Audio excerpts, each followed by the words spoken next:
Good morning po. Kasi marami na-receive ko na nag-text sa amin na how to use incense and paano lang magamit ang itong incense holder, no? Pahiram na lang isang Santiago metal. Tuturuan ko nga ngayon na feng shui tip natin, ha. Tandaan nyo, huwag mo na ite-text sa akin how, hindi ko din alam anong how yun. Ito yung Santiago natin na metal dumating. Ang ganda kasi metal siya. Pag naka-alay tayo kasi Santiago is a saint.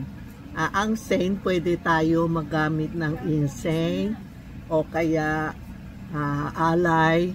Mang Buddha kasi, yung Buddha na malaking tiyan, hindi siya incense, hindi siya saint. Kaya pang display lang po. Pero itong Santiago talaga, Mama Mary, Santo Niño, yan ang mga saint, no? Ito yung bagong dating na Santiago na metal kasi gusto natin metal lifetime na, hindi yung mabibili ka ng sobrang mura, baka nasira ang kamay, ulo, ganun, sayang, papalitan natin. Minsan may spirit na tapos nasira, papalitan natin. Pag bibili kayo, yun na lang yung metal, itong metal, ha. So, itong metal, maliit lang, 6 inches lang yata. Itong metal, kailangan may 5, ha. Bibilang nyo 5 na banner, 5 elements siya. Kasi Pak Soldier, siya ang namamahala sa mga nakahabol siya sa mga bad energy. Halimbawa, may kaso ka, tutulungan ka, o may nakuburi sa'yo, o may galit sa'yo, o mahina negosyo mo, o may sakit ka, any problema, maghingi ka kay Santiago, kulitin mo. Sigurado bibigay ka. Pag hindi ka na kulit, sorry po. Tapos meron naman, pumunta dito, sabi niya meron ako sa bahay ito, pinabayaan lang. Pag bibili kayo, kailangan worship natin. Hindi yung bibili lang pakita sa tao, o meron ako Santiago, hindi po pwede, ha. Kailangan, pag bumili kayo, parang bisita siya na sa bahay. Kailangan palagi mo kausap, o you offer a glass of water, tubig, ha. Alay natin ng tubig. Pag wish come true po, alak, pwede. Red wine, pwede. Mga prutas, isa-isa pwede. Pero, sasabihin ko lang sa'yo, saint siya, no? Hindi sila kumakain, amoy lang. Kasi marami nagsasabi, tita, bakit red wine ko? Naubos. Hindi ko na alam po. Baka, alam mo na, basta, nag-offer ka, after 30 minutes, pwede mo na inumin. Pwede mo na kainin. Lahat na offer mo, pwede po. Ha? Hindi yung bayaan mo na hanggang 1 week, 2 weeks, siya papalitan mo. Hindi po. Everyday. Parang siya bisita, nagpapakain tayo sa kanya. Siya naman, tutulungan ka, lahat na wish mo will become true. So, sa ECQ hanggang ngayon, grabe, ilan na, thousand ang Santiago kitchen benta namin. Tapos ilan na statue na benta namin. Ito Santiago, grabe. Ilan thousand na ang nabenta ko ito. Kasi lahat kaya affordable, tapos dala-dala nyo para palagi may dala tayo, may protection sa'yo. Ako naman sa bahay, pag lumabas ako, meron ako Santiago sa malapit sa pinto ko.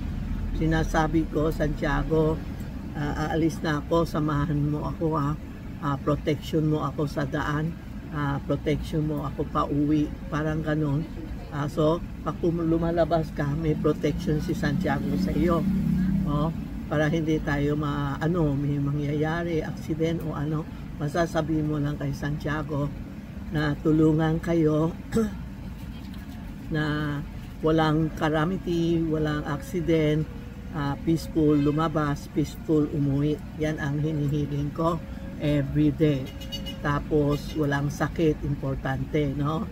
Kulitin mo. Tapos ngayon naman, Kasi maraming na-receive ko text, no? Na tinatanong, pwede sila mag-alay, pwede po. Depende sa gano'ng kalaki ang Santiago mo. Ito malaki, wala tayong maliit, may maliit kami para sa dito Santiago. Tuturuan ko lang kayo, pag bumili kayo ng Santiago incense holder, meron siya dragon dito. So, naksusulat Chow Chai Chin po, ibig sabihin pangpasok ng pera. Una-una, lalagay mo ng coin sa libaw, 25 o 50 o piso. Ilan piraso lang, hindi kailangan magbilang iba kasi gusto magbilang ng 6, 8, okay lang. Basta no limit. Pero importante, rice, bigas. Kasi iba nagtuturo, yung buhangin sa labas, hindi po. Pak yung buhangin sa labas. Kailangan bigas, no?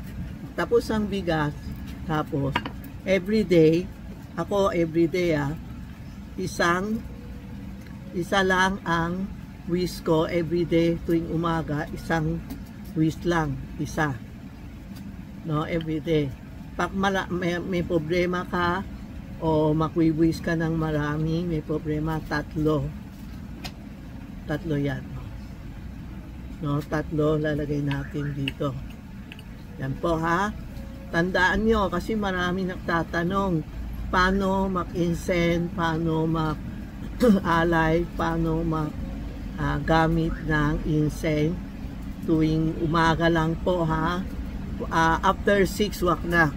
After 6 ibang spirit na kukunin to, kaya before 6 pwede pa, pero wag na lang umaga lang, tuwing umaga, tanghali pwede, hapon wag na po kasi ibang spirit na pumapasok, no? Tatlo ito. Sa Buddhism, ito ang ginagawa namin. Buddhism dito sa noo, makwiwis ka, pero wag na po, ordinary lang. Magpaypay ka ng 3 beses, parang respect mo sa kanya 3 beses po. Tapos make you a wish, tapos isaksak, no? Isa-isa isa-isa, hindi yung 3 sabay. Isa dito, isa sa gitna, isa sa tabi, parang 3 ganun, no? Magiging ganun maganda. Yan Pag umaga ako, everyday, isa lang. Yan po. Natandaan nyo. Pera po, barya, bigas. Halimbawa, may nagtatanong dito, puno na ang kasi ba, incense yun, yung abo ba? Ash, puno na. Kunin mo kutsara, ano tawag yun? I-frat mo. Frat na frat. Ilagay uli. Pag puno na, marami na steak, kunin mo iba, ibalot mo, itapon sa basura o sa lababo. Iba naman ito po, pag sinaksak mo, puno, diba? Kunin kunti lang, alisin, pero may iwang ka kunti, walang laman, may iwang ka mga 6, tapos isaksak uli ng bagong incense, no? Yan pag puno na, i-flat mo lang sa kutsara, okay? Malinaw na. Kasi talagang marami na nagte-text sa akin, tita, how to use your incense. Tapos meron tayo nagbebenta itong incense. Marami siya. Mabango ito, mabango, Huwag mag-incense pag walang sand. Oo. Ito po, marami nagtatanong, pag kayo gumamit ng incense, pag wala kayo santo. Kasi iba walang santo, nag-i-incense siya. Ibang spirit papasok. Hindi yun Santiago o Santo Niño o Mama Mary, no? Bakit tayo magagamit ng incense?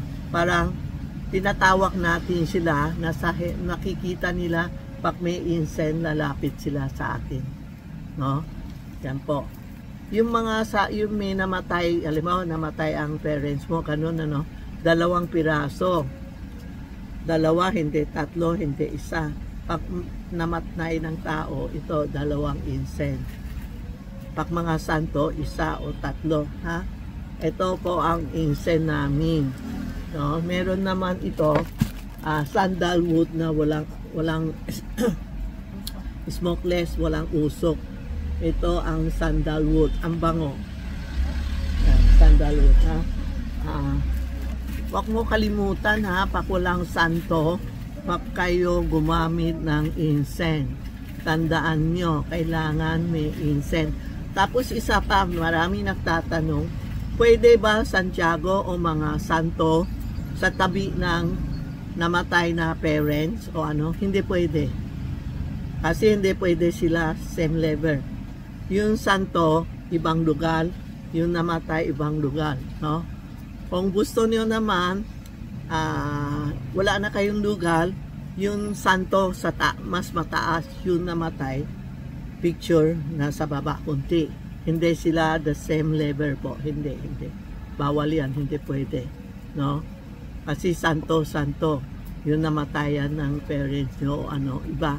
Kaya medyo baba kunti ang yung namatay na picture, no? Ito po, ganun na po, ha? Tandaan nyo, ha? Ito ang santo, yung incense na how to use incense, ha?